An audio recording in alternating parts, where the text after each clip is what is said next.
ஒரு பக்கம் வெடிய வேணான்னு சொல்கிறீங்களே, எப்படி என்ன கதை? காலையில் எழுந்ததும் எங்களுக்கெல்லாம் சமைக்கிற வேலை இருக்குது, சாப்பாடு கட்டி எல்லாரையும் வெளியில் அனுப்பணும். என்ன ரோஜா, என்னடாம்மா கீழே இறங்க தெரிலிங்களா? கீழே இறங்க தெரியலையா? ரோஜா கீழே இறங்க தெரியாத வரைக்கும் பிரச்சனை இல்லை. கீழே இறங்க ஆரம்பிச்சிச்சுன்னா அவ்வளோதான். யார் யாரை கடிச்சு விரட்டுமோ என்ன பண்ணுவோம் எனக்கு அது தெரியல. எனக்கு பயமாக இருக்குது. எனக்கு முக்காசு ஊனு காஞ்சிச்சு பாருங்கள். கொஞ்சம் ட்ரை ஆகிட்டு வருது பார்த்தீங்களா? ட்ரை ஆகிடுச்சு. அப்படி அவ்வளோ பெரிய ஊன் இருந்தது அவனுக்கு. அந்த ஸ்ப்ரேவை அடித்து ரொம்ப சிரமப்பட்டானா. அதனால் இப்போ ஒரு பெட் ரெஸ்ட்டில், எங்கள் வீட்டில் ரெஸ்ட்டில் தான் இருக்கிறாரு. கிட்டத்தட்ட 8 நாள் ஆகுது ரெஸ்ட்டில் இருக்கிறான். உண்மையிலேயே அவன் வெளியே போயிருந்தானா அது ஆறி இருக்காது தான். பட் வீட்டில் இருந்ததுனால ஓரளவுக்கு வந்து அவனுக்கு நல்லா காஞ்சிட்டு வருது. இப்போதைக்கு தேங்காய் எண்ணெய் போட்டாலே அதை நல்லா காஞ்சிடும்னு நினைக்கிறேன். இவனை எங்கே பார்த்துட்டு இருக்கானா, இங்கே பாருங்கள். எங்கள் வீட்டு கருப்பனுக்கு இவனுக்கும் ஆகாது.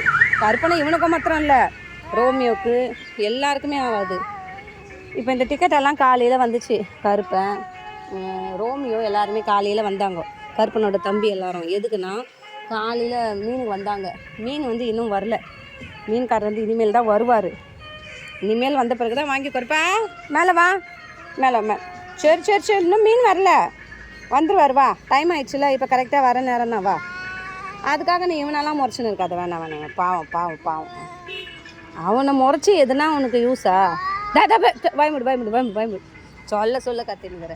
ரோஜா, நீ மேலே தான். அம்மா கொஞ்சம் வேலை முடிச்சுட்டு பாத்திரம்லாம் விளக்கிட்டு வந்துடுவேன். அது வரைக்கும் நீங்கள் மேலே விளையாடிட்டு இருங்க, சரியா? அதுக்குள்ளே ராயல் கனி நூறை போட்டு வந்துடுறேன் நான்.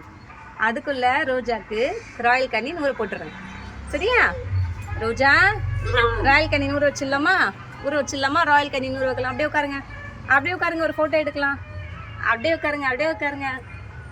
Very good. சரி, இப்போ நான் அம்மா வருவேண்ணா. அம்மாவுக்கு ஒரு ஷேக் ஹேண்ட் கொடுங்க. கிட்ட வந்து கொடுத்துட்டு போங்க. கிட்ட வந்து கூட. Very good. விளையாட்டுருங்கண்ணா.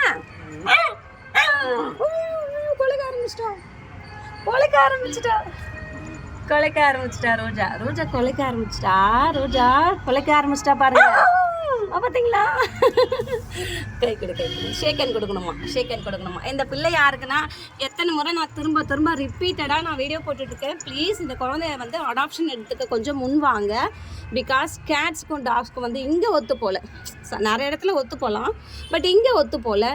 சேம் டைம் எங்களுக்கு ஹவுஸ் ஓனர்ஸ் வந்து டிமாண்ட் பண்ணுறாங்க. கொடுத்துட்றோன்னு சொன்னதுனால அவங்க வெயிட் பண்ணிட்டு இருக்காங்க. எங்களை அலோவ் பண்ணியிருக்காங்க. ஸோ யாராச்சும் இந்த வீடியோ பார்க்குறவங்க ஷேர் பண்ணுங்கள். என்னை விட நல்லவங்க வேணுங்க இந்த பிள்ளைக்கு. என்னை விட நல்லா பார்த்துக்கிறவங்க வேணும். நான் அப்படி தான் எக்ஸ்பெக்ட் பண்ணுறேன். முக்கியமாக சொந்த வீடு இருக்கவங்க எடுங்க. ஏன்னா நாளைக்கு இந்த குழந்தைய கொண்டு போயிட்டு அலக்கழிக்கக்கூடாது.